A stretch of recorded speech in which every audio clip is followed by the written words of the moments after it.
السلام علیکم جی، میرا نام ہے ڈاکٹر تیمور رحمان. میں لامز میں پولیٹیکل سائنس پڑھاتا ہوں، لال بینڈ کا اسپوکس پرسن ہوں اور مزدور کسان پارٹی کا سیکرٹری جنرل ہوں. پچھلے لیکچر میں میں نے آپ کو یہ بتایا کہ قوم کی ڈیفینیشن کس طرح کی جاتی ہے. میں نے آپ کو یہ بتایا کہ سرمایہ داری نظام جب ڈیولپ ہوا تو مختلف پنڈ کے لوگ جو ہیں ایک دوسرے سے تجارت ان کی شروع ہوئی، جس کے نتیجے میں وہ ایک نئی کمیونٹی میں کے شکل میں ڈیولپ ہو گئے. ان کی ایک کامن ٹیریٹری تھی، ان کی ایک کامن لینگویج تھی، وہ اسٹیبل کمیونٹیز تھیں، ان کی ایک کامن اکانومی بنی اور ان کا ایک کامن کلچر بھی تھا، جس کے نتیجے میں انہوں نے اپنے آپ کو ایک کمیونٹی تصور کرنا شروع کیا اور انہوں نے یہ کوشش کی کہ ریاست پر قبضہ کیا جائے. جب انہوں نے ریاست پر قبضہ کیا اور اس زمانے کے جو بڑے بڑے زمیندار تھے ان کو ریاست سے ہٹایا، جو بڑی بڑی بادشاہتیں تھیں ان کو ریاست سے ہٹایا اور پہلی جمہوری ریاستیں قائم کی تو وہ نیشن سٹیٹس بنے. انگلینڈ اور فرانس کی مثال اس میں ملتی ہے. نیشن سٹیٹ کا مطلب یہ کہ ایک ریاست کے اندر ایک ہی قوم کے لوگ بستے ہیں، مگر باقی جو یورپ کے اندر ریاستیں بنی اور بلکہ دنیا کے اندر ریاستیں بنی وہ کثیر القومی ریاستیں تھیں جن کو ملٹی نیشنل سٹیٹس کہتے ہیں. اور اس کی بنیادی وجہ یہ تھی کہ جو ریاست ہے وہ اس نے سرمایہ داری نظام کو انٹروڈیوس کرایا. یعنی سرمایہ داری نظام نیچے سے اوپر نہیں آیا بلکہ اوپر سے نیچے آیا. جس طرح انڈیا کے اندر ہمیں پتہ ہے کہ برٹش گورنمنٹ کی حکومت یہاں پہ بنی، برطانیہ کی حکومت نے ایسے ریفارمز انٹروڈیوس کیے کہ جس کے نتیجے میں انڈیا کے اندر سرمایہ داری نظام جو ہے وہ پھیلنا شروع ہوا. اب جیسے جیسے سرمایہ داری نظام پھیلنا شروع ہوا کثیر القومی ریاستوں کے اندر یا نیشن سٹیٹس کے اندر، تو مختلف جو ریاستیں ان کے درمیان آپس میں لڑائی بھی شروع ہوگی. کس چیز پہ لڑائی؟ اس چیز پہ لڑائی کہ جو منڈیاں ڈیولپ ہو رہی ہیں، جو مارکیٹس ڈیولپ ہو رہی ہیں، جو وسائل ہیں، جو زمین کے وسائل ہیں اور قدرتی وسائل ہیں، اس پر کون کنٹرول کرے گا، اس پر کس کا قبضہ ہوگا، ان کو کون استعمال کرے گا. اس پہ جو لڑائی تھی اس کے نتیجے میں مختلف نیشنلسٹ موومنٹس دنیا کے اندر ابھری اور انہوں نے ایک دوسرے سے لڑائی کی. بلکہ ہم 20ویں صدی کی طرف اگر دیکھیں، پچھلی صدی کی طرف اگر ہم دیکھیں تو ہمیں یہ نظر آتا ہے کہ اس میں اکثر و بیشتر جو جنگیں ہوئیں وہ اسی بنیاد پہ ہوئیں کہ کون سی قوم کے لوگ جو ہیں وہ وسائل پر، منڈی پر، زمین پر کنٹرول کریں گے. تو اس سے ہمیں یہ نتیجہ اخذ کر لینا چاہیے کہ بنیادی طور پہ جو نیشنلسٹ موومنٹ ہوتی ہے اس کا جو بیسک آبجیکٹیو ہوتا ہے، اس کے جو بیسک ایم ہوتا ہے، اس کا جو بیسک مقصد ہوتا ہے وہ یہی ہوتا ہے کہ منڈی کو سیکیور کیا جائے، منڈی پر قبضہ کیا جائے، منڈی کو اپنے کنٹرول میں لیا جائے، کوئی اور بندہ جو ہے اس پہ آ کے یا کسی اور قوم کے لوگ جو ہیں اس منڈی پر آ کے قابض نہ ہوں. یعنی کہ یہ بنیادی طور پہ اپنے طبقاتی اعتبار سے ایک بورژوا موومنٹ ہے، ایک سرمایہ کاری کے اعتبار سے، سرمایہ داری نظام سے اور سرمایہ داری نظام کی تقسیم کار سے اس کا تعلق ہے. مگر جس قوم کی جتنی ترقی ہوتی ہے، سرمایہ داری ترقی ہوتی ہے، اسی حساب سے اس کی جو نیشنلسٹ موومنٹ ہے اس کا کردار بھی اسی حساب سے قائم ہوتا ہے. مثال کے طور پہ اگر ہائیلی ڈیولپڈ اگر سرمایہ داری نظام جو ہے بہت آگے تک پہنچ چکا ہو تو اس سچویشن میں ایک قومی بورژوازی یعنی نیشنل بورژوازی ڈیولپ ہو جاتی ہے. اگر اس سے کم ڈیولپمنٹ ہو سرمایہ داری نظام کی تو اس کے نتیجے میں ایک اربن پیٹی بورژوازی یعنی کہ شہری چھوٹا سرمایہ دار طبقہ جو ہے ایک نمایاں کردار ادا کرتا ہے. اور اگر اس سے بھی کم ڈیولپمنٹ ہو تو ایک دیہاتی بورژوازی یا دیہاتی پیٹی بورژوازی، ایک دیہاتی سرمایہ دار یا نیم سرمایہ دار طبقہ جو ہے اپنا بنیادی کردار ادا کرتا ہے. تو یعنی کہ جو مختلف نیشنلسٹ موومنٹس ہمیں دنیا کے اندر نظر آتی ہیں اور پاکستان کے اندر بھی نظر آتی ہیں، ان کا جو کردار ہے وہ اس چیز پر منحصر ہے کہ کس حد تک سرمایہ داری نظام ان قوموں کے اندر ڈیولپ ہو چکا ہے. کچھ اگزامپلز آپ کو دیتا ہوں کہ عوامی نیشنل پارٹی شروع تو جو باچا خان نے شروع کی تو وہ شروع میں تو ایک دیہاتی تحریک تھی، مگر اب اگر آپ عوامی نیشنل پارٹی کی طرف دیکھیں تو بنیادی طور پہ اس میں پشتونوں کے بڑے بڑے سرمایہ دار شامل ہیں. تو آپ کہہ سکتے ہیں کہ وہ ایک پشتون نیشنل بورژوازی کی موومنٹ ہے. اسی طرح آپ اگر اربن پیٹی بورژوا یعنی چھوٹے سرمایہ دار طبقے کی، شہری چھوٹے سرمایہ دار طبقے کی موومنٹ دیکھنا چاہتے ہیں تو میرا خیال ہے پاکستان کے اندر سب سے اچھی مثال جو ہے وہ MQM کی آپ کو مل سکتی ہے. اگرچہ MQM کی کامن ٹیریٹری نہیں ہے، ایک شہر کے اندر یا دو شہروں کے اندر وہ رہتے ہیں جہاں اور بھی بہت سارے لوگ رہتے ہیں، تو وہ ایک ایتھنک گروپ ہے، ایک نیشن اس کو نہیں کہا جا سکتا. مگر بہرحال یہ تو ایک حقیقت ہے کہ MQM شہری مڈل کلاس تحریک ہے. اور اگر آپ رورل پیٹی بورژوا یا لینڈڈ یا قبائلی سرداروں وغیرہ کی موومنٹس دیکھنا چاہتے ہیں جو کہ قومیت پرستی کی طرف جاتی ہیں تو پھر سندھ اور بلوچستان اور کشمیر کے اندر آپ کو بہت ساری ایسی تحریکیں ملیں گی جو کہ بنیادی طور پہ کسانوں سے تعلق رکھتی ہیں، کسان طبقے سے تعلق رکھتی ہیں، دیہاتی علاقوں سے تعلق رکھتی ہیں اور نیشنلسٹ موومنٹ میں شامل ہوتی ہیں. یہ جو کسانوں سے تعلق رکھنے والی دیہاتی نیشنلسٹ موومنٹس ہیں، ان کا جو کردار ہوتا ہے اس چیز پہ ڈیپینڈ کرتا ہے کہ اگر زمین کا مسئلہ اس چیز میں شامل ہو. جس طرح اسرائیل کے اندر، فلسطین کے اندر جو زائنسٹ ہیں وہ کیا چاہتے تھے، وہ بنیادی طور پہ یہ چاہتے تھے کہ یہودیوں کو کوئی ایسی جگہ ملے جہاں پہ وہ اپنے آبادیاں جو ہیں بنا سکیں. تو ان کا بنیادی مسئلہ یہ تھا کہ ان کو زمین چاہیے تھی. تو انہوں نے جب فلسطینیوں سے زمین لی تو جو فلسطینی کسان تھے وہ PLO کے اندر اور جو نیشنلسٹ موومنٹ تھی اس کے اندر شامل ہو گئے. تو جہاں پہ زمین کا مسئلہ شامل ہو جائے وہاں پہ کسان جو ہیں وہ نیشنلسٹ موومنٹ کے اندر نیشنلسٹ بغاوت کا حصہ بن جاتے ہیں. آئرلینڈ کی مثال بھی ملتی ہے. مگر بحیثیت مجموعی ہم یہ دیکھتے ہیں کہ جو نیشنلسٹ موومنٹ ہے ان کی اس کا جو بنیادی کردار ہے وہ اسی چیز پر منحصر ہے کہ کس قسم کی پابندیاں جو ہیں وہ دوسری قوم کے لوگ ان پر لگاتے ہیں. جو قوم تھوڑی سی ترقی کر جاتی ہے سرمایہ داری نظام کے اندر رہتے ہوئے، وہ ظاہری بات ہے اپنی سرمایہ کاری پوری دنیا کے اندر پھیلاتی ہے، ان قوموں کے اندر بھی پھیلاتی ہے جہاں پہ سرمایہ داری ابھی پوری طرح ڈیولپ نہ ہوئی ہو. اور جیسے جیسے یہ سرمایہ داری پھیلتی ہے تو وہ ان قوموں کا بھی استحصال کرتی ہے. تو اس کے نتیجے میں ظالم اور حاکم اور محکوم قوموں کے درمیان جو ہے وہ لڑائی شروع ہو جاتی ہے. اور جو حاکم قوم ہے ہو سکتا ہے کہ وہ کچھ ظالمانہ پالیسیز بھی، جبر والی پالیسیز جو ہے وہ بھی نافذ کرے، کیونکہ جب یہ لڑائی شروع ہوگی تو وہ یہ کوشش کریں گے کہ یہ جو محکوم قوم کے لوگ ہیں یہ آگے نہ آئیں. اور جو محکوم قوم کے لوگ ہیں ان کی یہ کوشش ہوگی، ان کے ملکیتی طبقے کی یہ کوشش ہوگی کہ یہ جو وسائل ہیں اس پر سب سے پہلے ہمارا ہی اپنا کنٹرول ہو. جس طرح آپ دیکھیں کہ بلوچستان کے اندر بہت سارے نیشنلسٹ یہ کہتے ہیں کہ سوئی گیس آپ یہاں سے نکالتے ہیں تو ہمیں اس میں سے کچھ بھی نہیں ملتا. تو عرض یہ ہے کہ جس قسم کی پابندیاں ہوں گی اسی قسم کی نیشنلسٹ موومنٹ قائم ہوگی. کہیں پہ جو پابندیاں ہیں وہ اس حوالے سے ہیں کہ بھئی آپ کی ہل جل پر، آپ کے آنے جانے پر پابندی ہے تو نیشنلسٹ موومنٹ اس چیز پر فوکس کرتی ہے. کہیں پر لینگویج کویسچن جو ہے وہ بہت اہمیت رکھتا ہے کہ جو حاکم قوم ہے وہ محکوم قوم کی زبان کو دبا دیتی ہے اور کہتی ہے نہیں صرف آپ نے ہماری زبان بولنی. جس طرح زارس رشیا میں کہا جاتا تھا کہ صرف روسی زبان بولنی ہے، وہی آفیشیل لینگویج ہوگی اور باقی ساری زبانیں جو ہیں ان کی کوئی اہمیت نہیں ہوگی.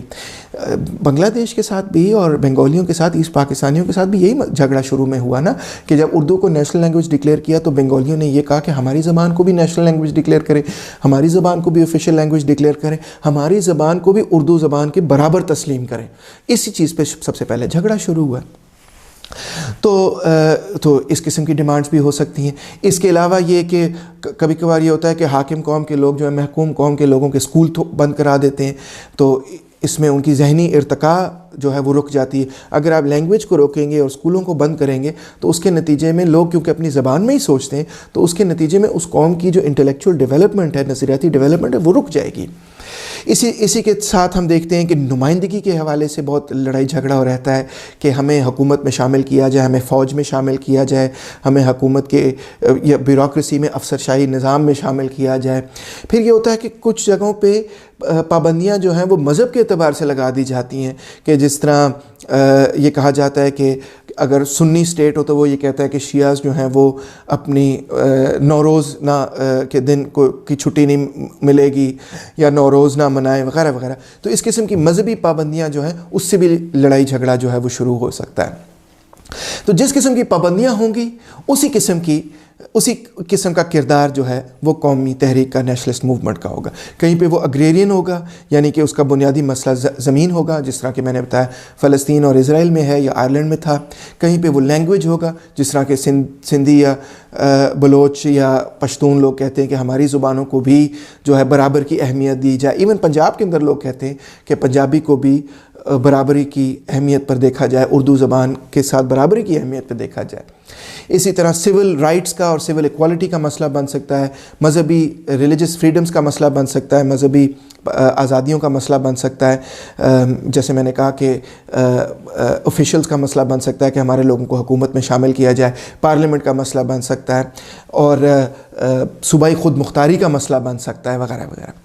اچھا اب آئیے اس چیز پر توجہ دیتے ہیں کہ اس کا حل کیا ہے. مسئلے تو بہت سارے ہیں دنیا کے اندر، مگر میں نے اگر یہ ویڈیوز بنائے تو میری کوشش یہی ہے کہ ہم حل تلاش کریں.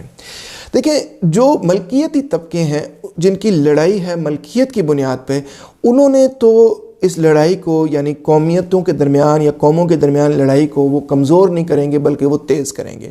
کیونکہ ہر سرمایہ دار طبقے کی یہی کوشش ہوتی ہے کہ ہم جو ہیں وہ سرمایہ کاری کر کے منافع کھینچنے میں کامیاب ہو جائیں، اور وہ ہر وقت کمپٹیشن میں ہوتا ہے دوسرے سرمایہ دار طبقے کے ساتھ۔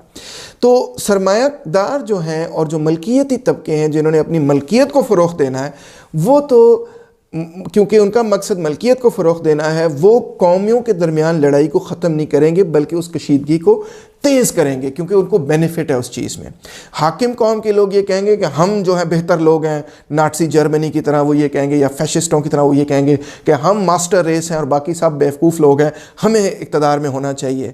اور محکوم قوم کے لوگ یہ کہیں گے کہ ستیاناس ہوئے تو ہٹا، ہم کیوں نہیں برابر کے حقوق حاصل کر سکتے۔ تو اس طرح یہ لڑائی جو ہے وہ چلتی رہے گی۔ تو جو سوشلسٹ ہیں ان کا تو بالکل مقصد ہی اور ہے، ان کا مقصد یہ ہے کہ سرمایہ داری نظام ہی مکمل طور پہ ختم ہو جائے، اور سرمایہ داری نظام کے نتیجے میں جو منڈی کے اوپر لڑائی ہوتی ہے، زمینوں کے اوپر لڑائی ہوتی ہے اور معاشی وسائل کے اوپر لڑائی ہوتی ہے، وہ لڑائی ہی ختم ہو جائے۔ وہ لڑائی ہی جڑ ہے ساری نیشنل لڑائیوں کی، اور بلکہ دنیا کے اندر ساری بڑی بڑی جنگوں کی اصل جڑ یہ ہے کہ معاشی وسائل پر لڑائی ہو رہی ہوتی ہے۔ تو یہ سرمایہ داری نظام اگر ہم ختم کر دیں، ایک انسان کے ہاتھوں استحصال ختم ہو جائے، قوم کا دوسری قوموں کے ہاتھوں استحصال ختم ہو جائے، تو تبھی جا کے قوموں کے درمیان اور لوگوں کے درمیان لڑائی جھگڑا جو ہے وہ ختم ہوگا۔ تو جو سوشلسٹ ہیں وہ پھر لہٰذا یہ کہتے ہیں کہ ہاں وہ جو کسی قسم کا بھی قومی جبر ہے اس کے خلاف اپنی جدوجہد جو ہے وہ جاری رکھتے ہیں۔ اس جدوجہد کو جاری رکھنے کا مقصد یہ ہے کہ دیکھیں سوشلسٹ یہ چاہتے ہیں کہ دنیا بھر کے محنت کش جو ہے نا اکٹھے ہو جائیں اور سرمایہ داری نظام کو ختم کریں۔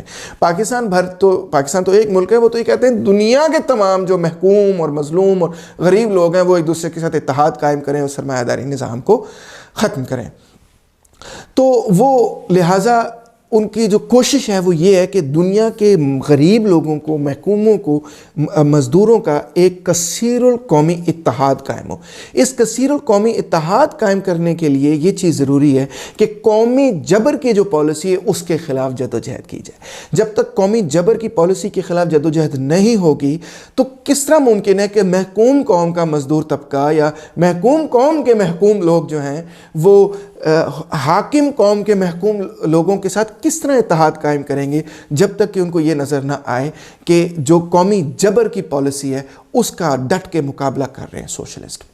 تو لہٰذا اس وجہ سے ہم سمجھتے ہیں کہ تمام قوموں کے مکمل طور پہ برابر کے حقوق ہونے چاہیے، معاشی حقوق بھی برابر ہوں، سیاسی حقوق بھی برابر ہوں، اور ثقافتی حقوق بھی، سماجی حقوق، تمام حقوق برابر ہوں۔ دوسرا یہ کہ ہم سمجھتے ہیں کہ سچے معنوں میں ایک وفاقی ریاست قائم ہو جس کو ہم فیڈرل سٹیٹ کہتے ہیں، جس میں ہر قوم کے لوگ جو ہے والنٹریلی یعنی رضاکارانہ طور پہ آپ کی ریاست کے اندر شامل ہوں، ان کے اوپر جبر کا کسی قسم کا کوئی جبر یا بندوق کی نالی جو ہے ان کے اوپر نہ تانی جائے کہ آپ جو ہے ہماری ریاست کے اندر شامل ہوں۔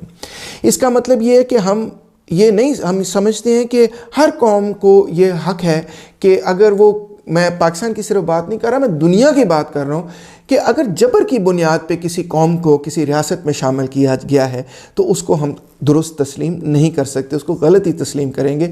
یہ ہمیشہ رضاکارانہ کانٹریکٹ ہونا چاہیے، اس میں جبر کا ایلیمنٹ کہیں نہیں شامل ہونا چاہیے۔ لہٰذا اگر کوئی بھی قوم ہو دنیا کے اندر وہ کسی ریاست میں نہ رہنا چاہے، اس کی اکثریت اس ریاست میں نہ رہنا چاہے، تو پھر اس کو یہ حق ہونا چاہیے کہ وہ علیحدہ ہو جائے، اپنی ریاست قائم کرنا چاہے تو کر لے۔ جس طرح ہم کشمیر میں ڈیمانڈ کرتے ہیں کہ کشمیری اگر انڈیا میں نہیں رہنا چاہتے تو بھئی جبراً تو آپ ان کو انڈیا میں نہیں ٹھہرا سکتے۔ اور سچی بات یہ ہے کہ پاکستان ہو، انڈیا ہو، ایران ہو، کوئی بھی ملک ہو، سوویت یونین ہو، رشیا ہو، چائنا ہو، امریکہ ہو، اس ہر ملک کے اندر یہ اصول لاگو ہونا چاہیے کہ کسی بھی قوم کے لوگوں کو جبراً آپ ریاست کے اندر نہ رکھیں۔ رضاکارانہ طور پہ اگر وہ آپ کے ساتھ شامل ہونا چاہیں تو ٹھیک ہے، اگر بلوچ رضاکارانہ طور پہ پاکستان میں شامل ہونا چاہیں تو ٹھیک ہے، اگر ان کی اکثریت پاکستان میں شامل نہ ہونا چاہے تو پھر بندوق کی نالی کی بنیاد پہ ان کو پاکستان میں رکھنا جو ہے، میں سمجھتا ہوں یہ کبھی بھی اچھی پالیسی نہیں ہو سکتی، اس کا نتیجہ ہمیشہ برا ہی نکلے گا، مزید کشیدگی میں ہی نکلے گا۔ اچھا، ہم یہ چاہتے ہیں جب ہم وفاقی حکومت کی بات کرتے ہیں، ایک سوشلسٹ ریاست میں وفاقی حکومت کی بات کرتے ہیں، تو اس میں ہم یہ کہنے کی کوشش کر رہے ہیں کہ 4 بنیادی چیزوں میں ریاست کا یعنی کہ وفاق کی ریاست کا کنٹرول ہو اور باقی تمام جو معاملے ہیں وہ صوبوں میں منتقل کر دیے جائیں. کیا چیزیں؟ ڈیفنس اینڈ سیکیورٹی، ظاہری بات ہے، انٹرنیشنل ریلیشنز، آرمڈ فورسز پر کنٹرول، یہ چیزیں جو ہیں وہ وفاق کی کنٹرول میں رہنی چاہیے. نمبر 2، لا جو ہے، کانسٹیٹیوشن جو ہے، ملک کا آئین جو ہے، اگر نئے ریپبلکس اس کا حصہ بننا چاہتے ہیں، باؤنڈریز کی کوئی جھگڑا ہے، جوڈیشل سسٹم ہے، لیبر لاز ہیں، سٹیزن شپ ہے یا ایمنسٹی ہے، یہ چیزیں بنیادی قانون ملک کا جو ہے وہ وفاق قائم کرے گا. نمبر 3 یہ کہ معاشی اعتبار سے ہم یہ کہہ سکتے ہیں کہ فورن ٹریڈ جو ہے وہ وفاقی حکومت کے کنٹرول میں ہو. بیسک پرنسپلز جو کہ معاشی وسائل کے استعمال میں کی بنیاد رکھیں وہ بھی وفاق طے کرے. نیشنل اکنامک پلاننگ جو کرنی ہے وہ بھی وفاق کرے. نیشنل اکنامک سٹیسٹکس اکٹھا کرے. بینکنگ جو ہے وہ نیشنل گورنمنٹ کے کنٹرول میں ہونی چاہیے. مانیٹری اور کریڈٹ پالیسی، اسٹیٹ انشورنس وغیرہ، یہ جو بنیادی بیسک چیزیں جو اکنامک پلاننگ کا حصہ ہیں وہ ایک سوشلسٹ ریاست میں جو ہیں وہ سینٹرل گورنمنٹ کے کنٹرول میں ہوں گی. اور آخر میں یہ کہ بنیادی سوشل سروسز جس میں ایجوکیشن شامل ہے، ہیلتھ کیئر شامل ہے، ٹرانسپورٹ شامل ہے، کمیونیکیشن شامل ہیں، یہ چیزیں جو ہیں وہ سینٹرل گورنمنٹ یعنی کہ وفاقی حکومت جو ہے وہ پرووائڈ کرے. باقی تمام چیزیں جو ہیں وہ صوبوں کے اندر منتقل کر دی جائیں. اور ہر صوبہ جو ہے یا ہر ریاست جو ہے، ہر ریپبلک جو ہے، ہر قوم جو ہے، اس کے پاس یہ حق ہونا چاہیے کہ اپنے وسائل جو اس کی دھرتی سے وسائل پیدا ہوتے ہیں، سب سے پہلے وہ اپنے وسائل کو اپنے لوگوں کے لیے استعمال کر سکے. مزید یہ میں تو یہ بھی کہوں گا کہ جہاں جہاں ایک تاریخ رہی ہے کہ ان وسائل کو کھینچ کے کسی اور کے قوم کے لوگوں نے اس کا فائدہ اٹھایا ہے، تو وہاں پہ انویسٹمنٹ کی جائے تاکہ وہ قوم، دونوں قومیں جو ہیں وہ برابر کے معاشی لیول پر آ جائیں. اور یہ بھی کہ کسی بھی قوم کی حدود جو ہیں، ٹیریٹریز، باؤنڈریز جو ہیں، وہ اس قوم کی اجازت کے بغیر اور ان کی رضاکاری کے بغیر جو ہے تبدیل نہ کی جائیں. اور آخر میں یہ کہ تمام جو زبانیں ہیں ان کو برابر کا درجہ دیا جائے. کسی زبان کو دوسری زبان پہ فوقیت نہ دی جائے. جب ہم ایک زبان کو دوسری زبان پہ فوقیت دیتے ہیں تو ہم ان لوگوں کو دوسرے لوگوں پر فوقیت دے رہے ہوتے ہیں، اور یہ ہم نہیں چاہتے. بیسک بات یہ ہے کہ ہم یہ سمجھتے ہیں کہ جو سوشلسٹ سلوشن ہے قوموں کے درمیان جھگڑے کا، ہم چاہتے ہیں کہ لوگ اکٹھے رہیں. ہم دنیا بھر کے محنت کشوں کو اکٹھا کرنا چاہتے ہیں. پاکستان تو پھر ایک ریاست ہے، ہم تو یہی چاہتے ہیں کہ پاکستان کے اندر رہنے والے لوگ جو ہیں وہ ایک دوسرے کے ساتھ مل جل کر بھائی چارے میں رہیں. مگر اس بھائی چارے میں رہنے کے لیے یہ ضروری ہے کہ قومی جبر کی پالیسی کا مقابلہ کیا جائے اور ایک ایسی ریاست کی بنیاد ڈالی جائے کہ جس کے اندر تمام لوگ، تمام قومیں، تمام مذہب کے لوگ جو ہیں وہ برابر کے شہری ہوں، معاشی اعتبار سے بھی برابر ہوں، سیاسی اعتبار سے بھی برابر ہوں، ثقافتی اعتبار سے بھی برابر ہوں، سماجی اعتبار سے بھی برابر ہوں. میں سمجھتا ہوں کہ اگر ہم ان تمام قوموں کے لوگوں کو اس قسم کی برابری دے سکیں گے، اس قسم کی ایکوالٹی دے سکیں گے، اس قسم کے حقوق دے سکیں گے، تو پھر لوگ رضاکارانہ طور پر ایک دوسرے کے ساتھ کیوں نہیں رہنا چاہیں گے؟ بالکل رہنا چاہیں گے. ہم سوشلسٹ طریقے سے اس قومی کویسچن کو برابری کی بنیاد پر، جمہوریت کی بنیاد پر حل کر سکتے ہیں. امید ہے کہ آپ نے لیکچر انجوائے کیا ہوگا. Thank you very much.